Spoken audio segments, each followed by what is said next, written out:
আজ আমি নিরামিষ আলুর দম টমেটো ক্যাপসিকাম আদা লঙ্কা দিয়ে করব আর গরম মশলা দেব। আর এর সাথে আমি কলাইয়ের ডাল ভিজিয়ে রেখেছি, মৌরি আদা দিয়ে রাধা বল্লভী করব।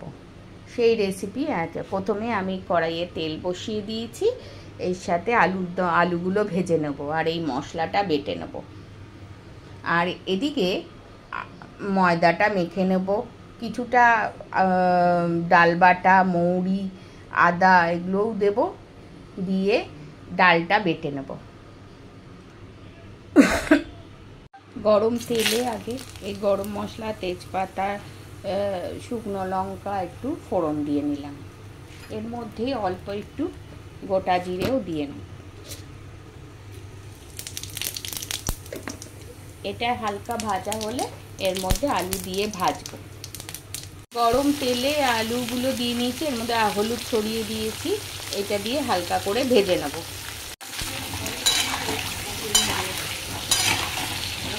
আলুগুলো ভাজা হয়েছে অল্প, এর মধ্যেই মশলাটা খুব বেশি লাল করতে হবে না, হালকা লাল করে ভেজে নিয়েছি আলুটা। নিরামিষ আলুর দমে ক্যাপসিকাম বাটা দিলে খুব ভালো টেস্ট হয়, তাই এর মধ্যে এবার আদা ক্যাপসিকাম টমেটো লঙ্কা বাটাটা আমি মিশিয়ে দিয়ে কষাবো।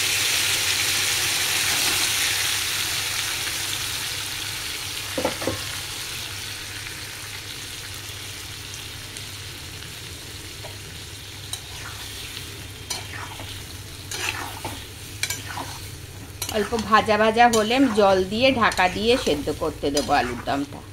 আর এদিকে আমি আদা মৌরি এর সাথে একটু লঙ্কাটা নেওয়া হয়নি, লঙ্কাটা নিয়ে নেবো, কাঁচা লঙ্কা 5-6টা, যার যেরম ঝাল খান সেরকম অনুযায়ী এই বিউলির ডালের সাথে বেটে নিয়ে এই আটার সাথে একটু পুর দিয়ে এটা করব।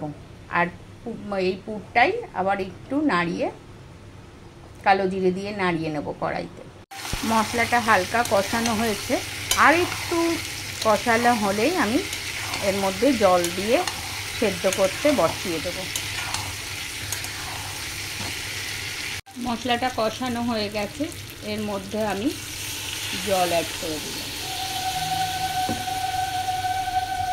এবার ঢাকা দিয়ে সেদ্ধ হতে দেব। আর নামানোর সময় একটু গরম মশলা দিয়ে আর একটু দিয়ে অল্প একটু মিষ্টি দিয়ে নামাবো। মিছরিটা আমি মিছরি ব্যবহার করি, আপনি একটু মিছরির বদলে চিনি গুড় যা কিছু ব্যবহার করতে পারেন। আমি এর মধ্যে অল্প একটু মিছরি দিয়ে দেবো। এর মধ্যে আমি মিছরি ডেলা দুটো দিয়ে দিলাম, এটা গরমে গলে যাবে। আর এর মধ্যে আমি সল্ট অ্যাড করে দিলাম, আমি পিঙ্ক সল্ট ব্যবহার করি, আপনারা সাদা নুন ব্যবহার করতে পারেন। ময়দার মধ্যে অল্প করে তেল আর একটু আদা মৌরি লঙ্কা বাটা আর অল্প একটু এই ডাল বেটে নিয়েছিলাম বিউলির ডাল কলাইয়ের ডালটা, সেটাও দেব, দিয়ে এই ময়দাটা মাখবো অল্প অল্প জল দিয়ে। গরম হয়ে গেছে, এবার আমি এর মধ্যে ডাল বাটাটা আর আদা মৌরি বাটাটা দিয়ে, আর এর মধ্যে একটু টমেটো আছে অর্ধেক টমেটো, এটা দিয়ে কষিয়ে নেব। হালকা শুকনো হলে বন্ধ করে দেবো। ভাজবার সময় আমি একটু মিছরি আর একটু পিঙ্ক সল্ট দিয়ে এটা নাড়াবো যাতে টেস্টটা ঠিক থাকে। বল্লভী করার জন্য লুচির থেকে একটু বড় লেচি কেটে নিয়েছি, আর এই পুরটা যেটা কড়াইতে টানিয়ে নিয়েছি এর মধ্যে ভরে আমি বেলে নেব। আমি এই লেচিগুলোকে গোল গোল করে নিয়েছি, একটা বাটিতে রেখে নেব। আর এটাকে মধ্যে এক এক করে এরকম বাটির মতো করে পুরটা ভরে নেব, ডালের পুরটা।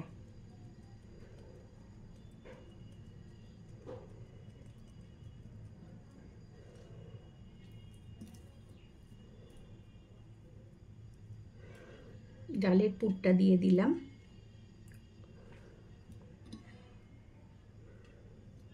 আর পুর পুরটাকে নিচের দিকে ঠেলে ওপরের পাশের ময়দাগুলোকে একসাথে করে নিতে হবে।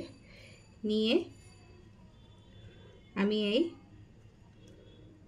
লেচিটা ঠিক করে নিলাম। এবার হাত দিয়ে একটু গোল করে একটু চেপে নেব হাত দিয়ে।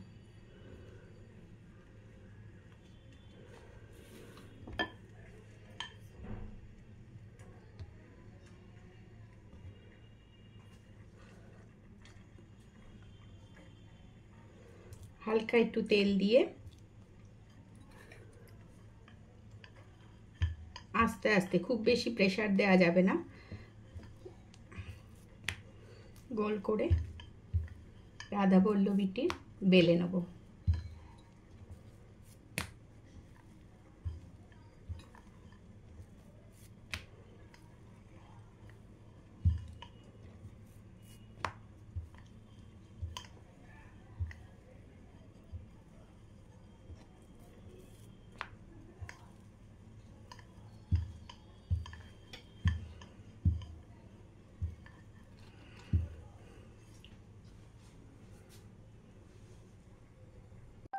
এক এক করে আমি এরকম বেলে নেবো। আগেরটা হয়ে গেছে, এটা আবার এরকম পুর ভরে নেব।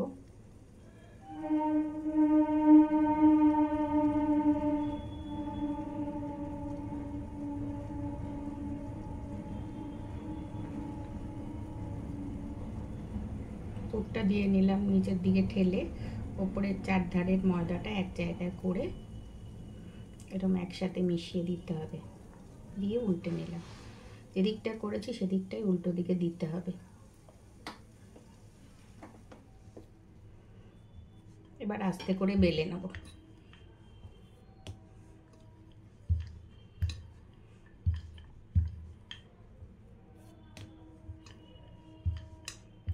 দেখতে পাচ্ছেন আমি খুব বেশি প্রেসার দিচ্ছি না, হালকা করে, ওই জন্য বারবার বেলতে হচ্ছে। বেশি প্রেসার দিলে ভেতরে পুরটা বেরিয়ে পড়বে, হ্যাঁ, সেই জন্য আমি প্রেসার দিচ্ছি না। আপনারাও করবেন, খুবই সহজ করা, একটু জোগাড়টাই একটু আসল। এবার এটাও আমার বেলা হয়ে গেছে, রেখে দেবো। এবার একা একা আমি সবগুলো বেলে নিয়ে আসছি। তেল গরম হয়ে গেছে, আমি রাধা বল্লভীটা ছেড়ে দেবো।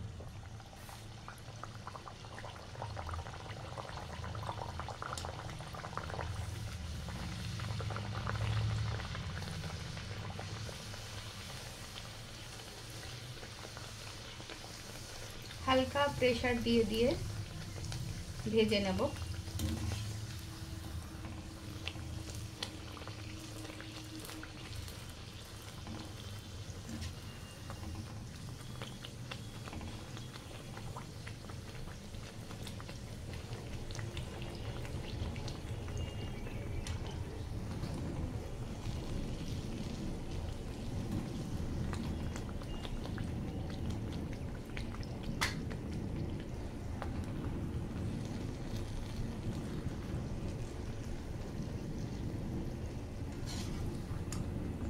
হালকা লাল করে তুলে নিয়েছি, পরেরটা ছেড়ে দেবো।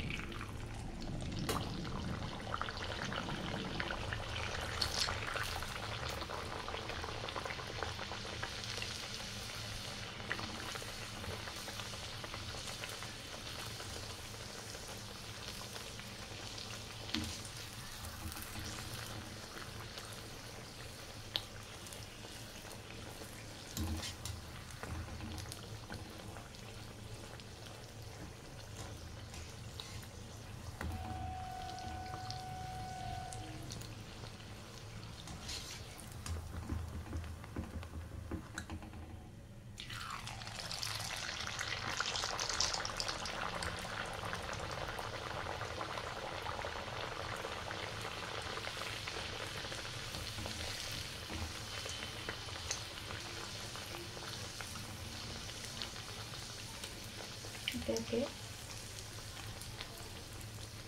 রাধা বল্লভীগুলো আমি ভেজে নিচ্ছি। ছবিতে কেমন আসছে জানি না, হালকা ফুলছে কিন্তু অল্প অল্প।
আমার রাধা বল্লভী ভাজা কমপ্লিট।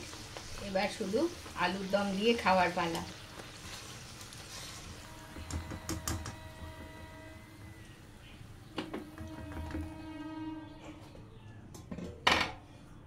আলুর দমের জলটা টেনে গেছে, সেদ্ধ হয়ে গেছে, আলুর দমটা ফিনিশ হয়ে গেছে, এটা তৈরি। এবার আমি রাধা বল্লভীটা করব আর আলুর দমটা এখানে ঢেকে রাখছি।